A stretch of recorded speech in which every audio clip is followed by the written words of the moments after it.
Chapter 59. Man's Spiritual Development.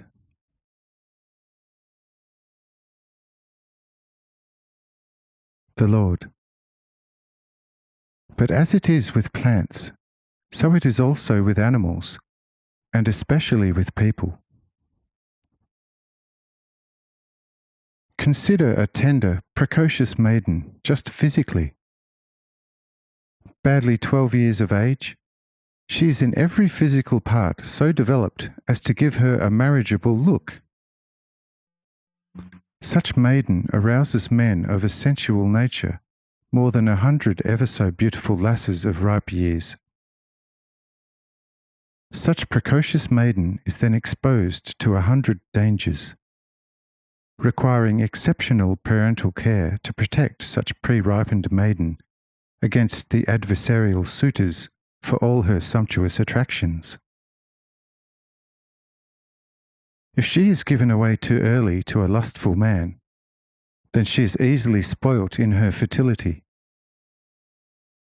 If sheltered too much and kept away from all polluting air, her flesh becomes, as they say, spotty. She turns pale, becomes consumptive, sapping away and rarely reaching a notable age. If she takes in little and inferior food, she becomes sad and wastes away early.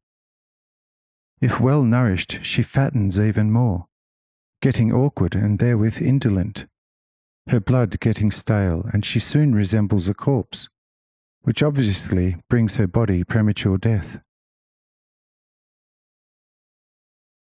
Such is also the case with a precocious psychological development. Where children of few talents are forced into exaggerated gathering of education, as if the whole world depends on it, such souls suffer fatigue, since they lacked the time to develop the body for usefulness under all circumstances. Hence everything takes its time within God's order, and so-called grandiose leaps shall not suffice. During the birth of the body from the womb of the mother, the eternal life germ, as a little spark of the purest Spirit of God, is placed into the heart of the soul, similar like the fruit of a plant, if it has cast off the flower and begins to consolidate and strengthen itself. Once the body has been developed, the development of the Spirit in the heart of the soul begins. Here the soul must do everything possible so that the Spirit in her starts to germinate, and must lend it progressively a hand. The soul is here the root and the stalk, and the body the soil. It must not give the Spirit coarse water as nourishment. The rings which the Spirit draws are the humiliations of the soul. Once the last one has been drawn, the Spirit finally starts to develop by itself, and absorbs everything from the soul which is akin to it, consolidates itself, and finally assimilates the whole soul and what was related in the body with the soul, and is then forever completely indestructible. A process which we can clearly observe nearly in every plant, more or less.